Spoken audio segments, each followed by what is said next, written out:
When I entered the world of genetic engineering, I thought I was creating the future. I was obsessed with the idea of perfection, of optimizing the human body to achieve something beyond what nature offered us. But what no one warned me was that when you try to play God, you might end up creating monsters. I worked for years in a clandestine laboratory. The atmosphere there was suffocating. Walls covered in aluminum foil reflected the fluorescent green light that seemed to pulse, as if the very room were alive, watching.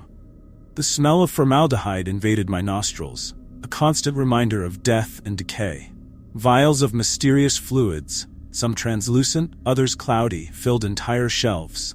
Everything always felt on the verge of exploding, as if an invisible tension lurked, waiting for the right moment to crash down upon us. The first phase of the experiment seemed promising. We manipulated human DNA, blending traits from other species, trying to create superior beings. Our test subjects, crammed together like animals in tight cages, silently screamed for help. But one of them, one in particular, made me hesitate. Her name was Mara. Mara was unlike the others. There was something in her eyes, a depth, a disturbing clarity. She was not just a test subject. She was aware, and she watched me. At first, I thought it was my paranoia. It was easy to blame the environment, the isolation, the exhaustion. But one night, while recording the latest results of an experiment, I heard a voice. "Helena." I turned around. There was no one there. I took a deep breath, trying to calm my nerves. Maybe it was just my mind playing tricks. But then I heard it again, this time closer. It came from Mara's cage. She was speaking. Her voice was soft, almost delicate, but it carried an incomprehensible strength. "You did this to me." My hands trembled. Something was terribly wrong. She began to talk about nightmares. Nightmares where shadows chased her, whispering her name, calling her to something beyond this world. "They are coming, Helena. They come for all of us." I felt frozen, and a sense of guilt crawled up my spine like poison. I should have stopped the experiments, reported everything. But fear, the fear of those at the top, paralyzed me. There were eyes everywhere, and ears. Things started to fall apart quickly after that. One by one, my colleagues disappeared. Every night, I received a message about yet another accident in the lab. I knew they weren't coincidences. Something or someone was seeking revenge.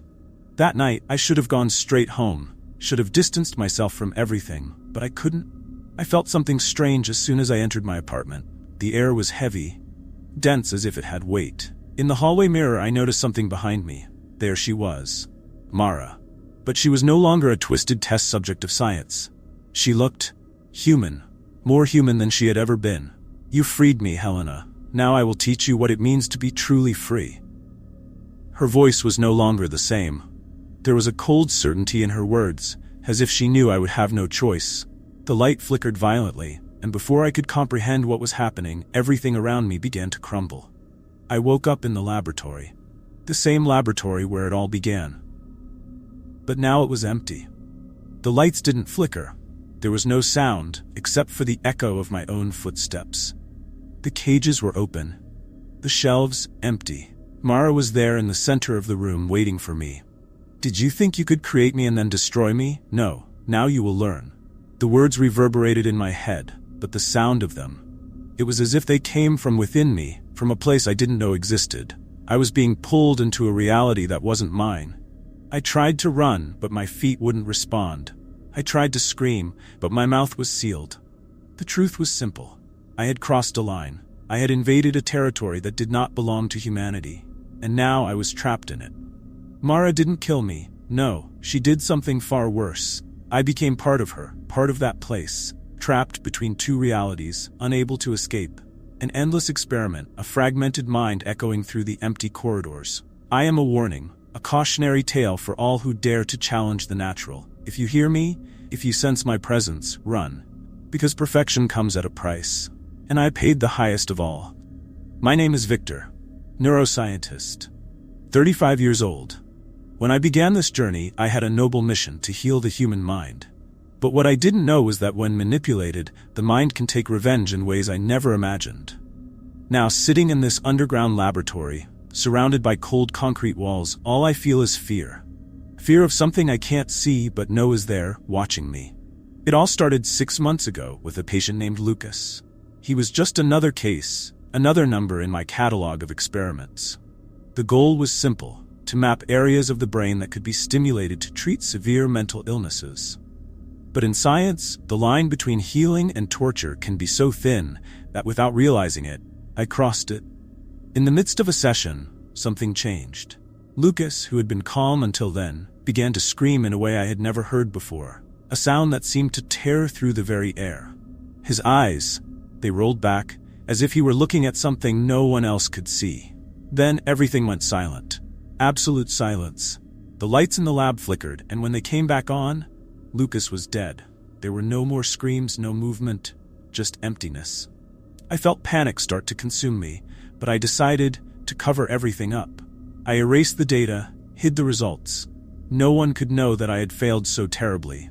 That's when things began to spiral out of control. In the middle of the night, while working alone in the lab, I found a notebook that shouldn't have been there. It belonged to Lucas. The pages were filled with insane scrawls, disconnected delusions. He described things that made no sense. He spoke of dancing shadows, whispers coming from places he couldn't identify. With each sentence, a chilling sensation crawled down my spine. It wasn't just madness. Lucas was trying to warn me of something. I should have stopped there, but I didn't. I kept going back to the lab, even when the whispers began. Whispers that came from every direction. Sometimes it felt like they were in the very air, other times in the walls. The worst part was when I saw Lucas, his figure wandering the hallways. I could feel his pleading gaze, as if he were still trying to escape from something worse than death. It was impossible. He was dead. I knew that, but he was there. Or at least what was left of him. The lab, that place that had once been my refuge of rationality and science, began to transform into a nightmare. The fluorescent lights seemed brighter, but illuminated nothing. On the contrary, they made everything darker. The sound of metal chains resonating in the walls, the echo of my own footsteps, everything seemed to close in on me. I was not alone. At the height of my despair, I decided to confront what had happened. I returned to the point where it all began. I was at the center of the lab, standing before the table where Lucas had died. I knew that somehow he had left something behind. Perhaps a part of him was still trapped here, something I had awakened that was now hunting me. The lights began to flicker violently and I saw him. Lucas. But not as before. He was more than a vision. The shadows around him seemed alive, moving fluidly as if they were part of him. They approached me, and before I could react, I felt a deep chill, a crushing weight on my body. There was nowhere left to run. The truth? I wasn't trying to control Lucas in that experiment. He was trying to control me. When I finally understood, it was too late. The shadows enveloped me, penetrating my skin, my brain, my memories. I could feel Lucas there, inside me. He was waiting for this.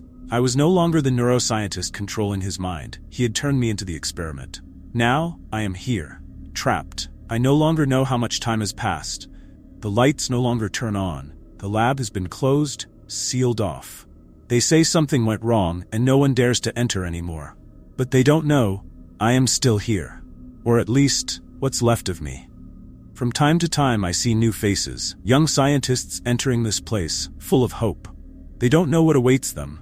They don't know that I watch them, that I am there, in the shadows, waiting. And when they hear the sound of chains or whispers in the distance, it's me, and Lucas trying to alert them. But no one escapes what we did here, no one. I have always been a skeptic. As a psychiatrist, I studied the human mind, analyzed behavior, tried to understand what makes us break. But what I experienced at the Northwood Psychiatric Hospital, there is no book, theory, or explanation that makes sense. I can still hear the whispers. I can still feel the invisible eyes following me. The hospital may be in ruins, but it has never left me. I was called to investigate what remained of that place. A psychiatric hospital, closed for decades, abandoned after a series of controversial treatments on patients. Treatments that crossed the line between therapy and torture. Professional curiosity pulled me there. I wanted to understand what they had done. I wanted to see the records, to try to find some sense in the chaos. When I arrived, the sight was terrifying. The hospital seemed suspended in time, with mold-covered walls, broken windows through which the wind blew, bringing whispers from a lost era. The smell of rotting wood invaded my nostrils, and every step I took echoed in a way that made no sense, as if something else was following the sound. In the first few minutes, I felt that something was not right.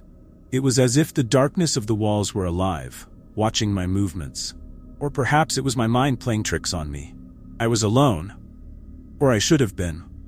I began to explore, walking through the crumbling corridors, dust-covered rooms, until I came across a half-open door.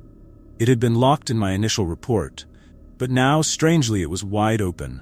The sound of the hinges as it opened was so smooth, so certain, that it felt like an invitation. Inside, I saw a treatment room, like those you only see in old movies.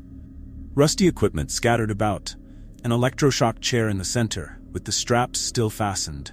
Next to it, a pile of yellowed papers, some pages scattered across the floor. The wind caused a notebook to move, almost as if it were calling to me. It was the diary of a patient. The name on the cover, Beatrice, was scrawled repeatedly. I should have left at that moment. Something inside me knew that opening that diary would be a point of no return. But I did it, and as I read, everything changed. Beatrice. She didn't write like an ordinary patient. Her words were visceral. She described laughter echoing through the corridors at night, laughter that no one admitted to hearing, whispers that seemed to sprout from the walls, and then the screams, endless. The doctors spoke of treatment, of cure. But all she felt was pain. They had trapped her in a state between life and something worse. The more I read, the louder the whispers around me became. Voices that seemed to come from all directions. The room felt tighter, and the air turned cold. Desperate, I flipped the pages faster, as if seeking the truth in the diary was my only chance to escape. And then I saw her. Beatrice. She was there in the corner of the room, not like a cliched figure from a horror movie, but out of place, like an image that didn't belong to this world. She looked at me with eyes that didn't plead for help but demanded it, and her voice, so low, so full of contained rage. "You have to free me, Owen, or I will be your shadow forever." I felt my heart freeze. This was not a vision. It was a presence, a reality I could not ignore. But how do you free someone who should no longer be there? Who did not belong to this world? She explained to me. There was a ritual, something she learned in the last days of her life, a secret that the doctors never knew. I didn't believe in rituals, in spirits, in curses. But there, in that hospital, where science failed and lives were destroyed, nothing else made sense. Reluctantly, I began the ritual. The words were strange. The air seemed to pulse with each syllable I uttered. The room grew warmer, suffocating. But in the final moment, something went terribly wrong. An energy I had never felt before exploded, shattering glass, throwing furniture against the walls. It was as if the hospital itself was screaming. I ran. The building was collapsing around me, but that was not what terrified me. It was the sound of the souls I had freed. They were not grateful. They were hungry. I escaped, at least physically.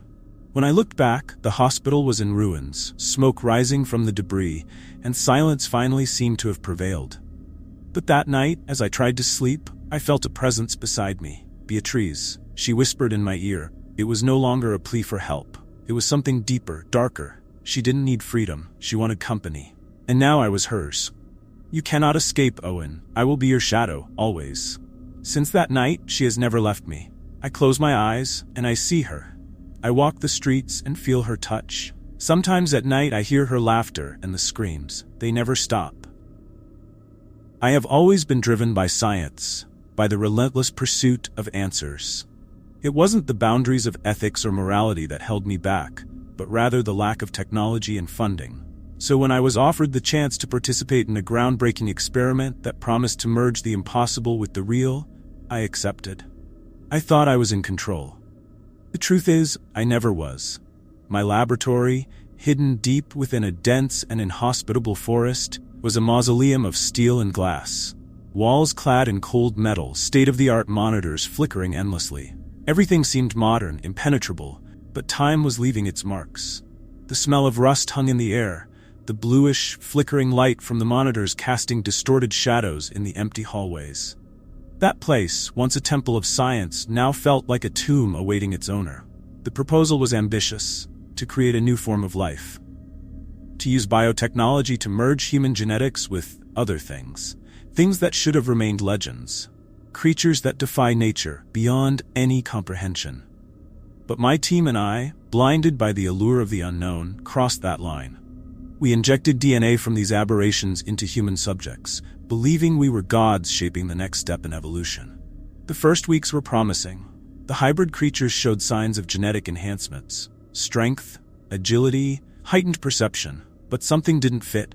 It was as if something else had been transferred along with the DNA, something far more primitive, almost malevolent. Soon, signs of aggression began to emerge.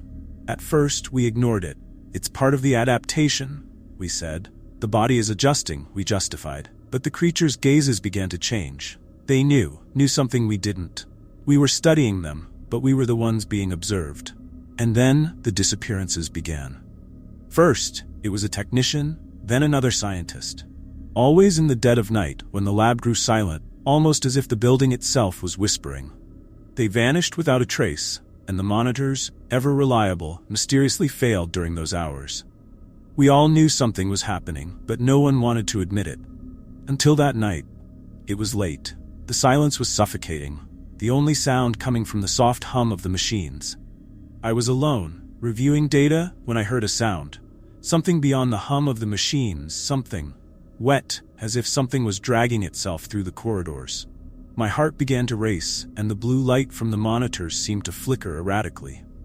I stood up, hesitantly, and approached the glass window separating the main lab from the containment area. There, in the shadows, something moved. Something large. One of the creatures had escaped. Somehow, one of the hybrids, a grotesque fusion between human and bat, had broken through the containment barriers.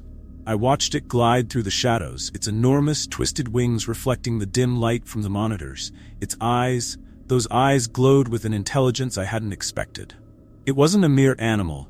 It was something conscious, something that saw me not as a creator, but as prey. My legs froze, cold sweat trickling down my forehead. I tried to run, but was caught by another sound, a whimper of pain. In the corner of the room, something else moved, something familiar.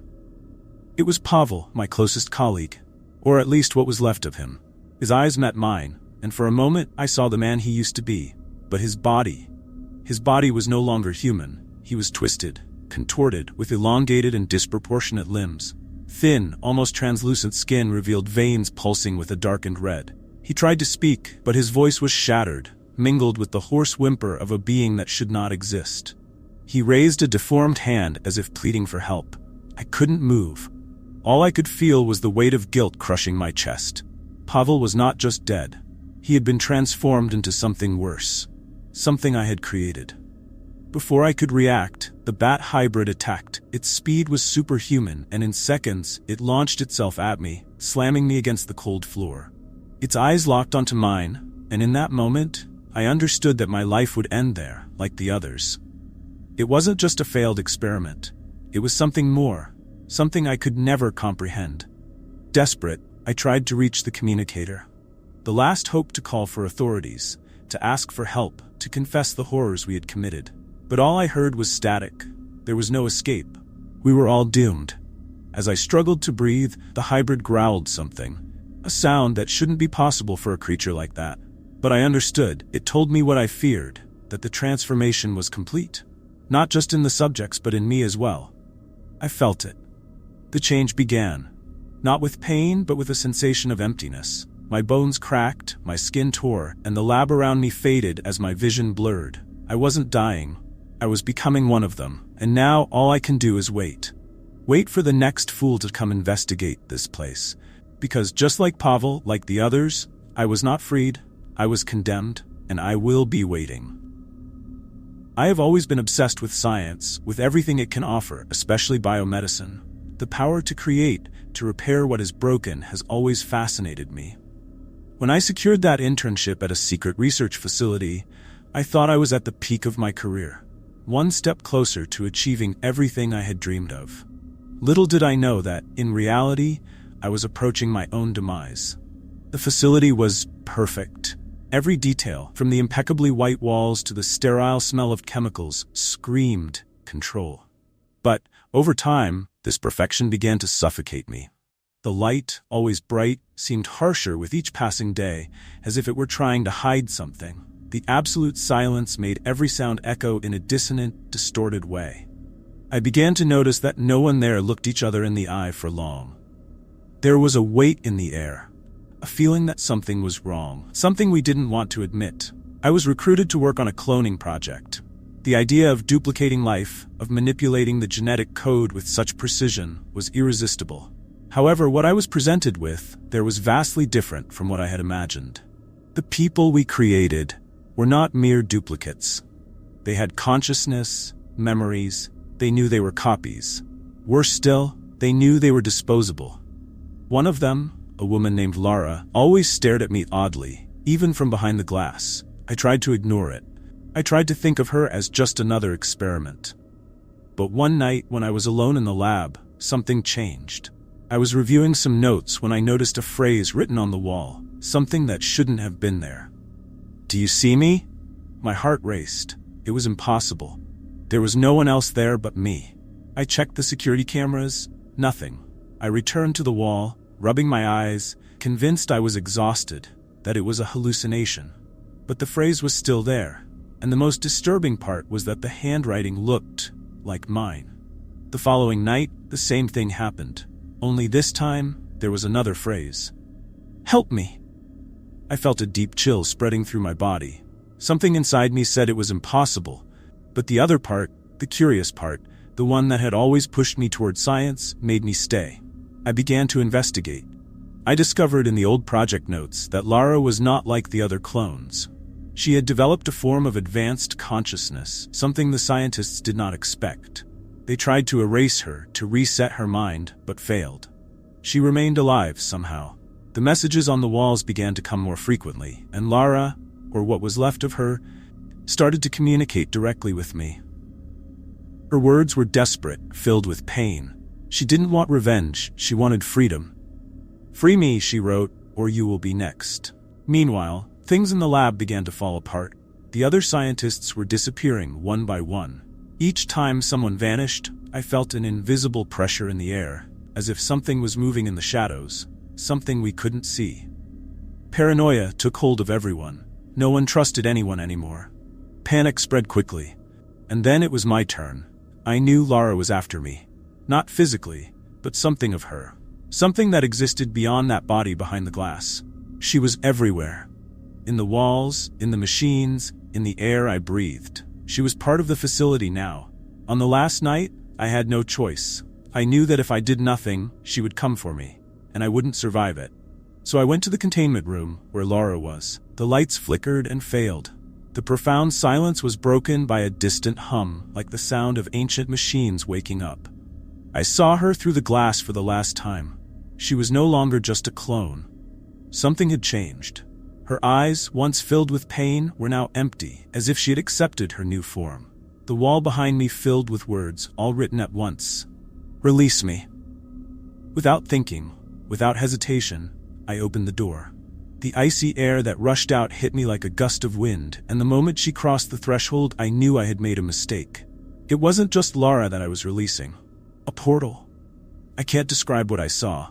The space around us seemed to distort, as if reality itself were fracturing. The room began to fill with shadows that did not belong to any body. Screams echoed, but they weren't Lara's. They were the others. The scientists. I saw them being pulled, consumed by something I couldn't fully see. And then the worst happened. Lara transformed before my eyes. Not physically, but something in her presence changed. She was no longer a victim. She had become something more. An entity. Something that should not exist in this world. I knew what I had to do. I knew that if I let her escape completely, everything would be lost. The only solution was to sacrifice myself. I closed the portal in the only way I could. I crossed to the other side. Now, I am trapped here. A specter, a memory, wandering the cold, sterile halls that I once called a lab. The shadows still watch me, but they cannot touch me. Not anymore. I am the guardian of this place. And I wait. I wait for no one else to make the same mistake I did. But if they do, I will be waiting.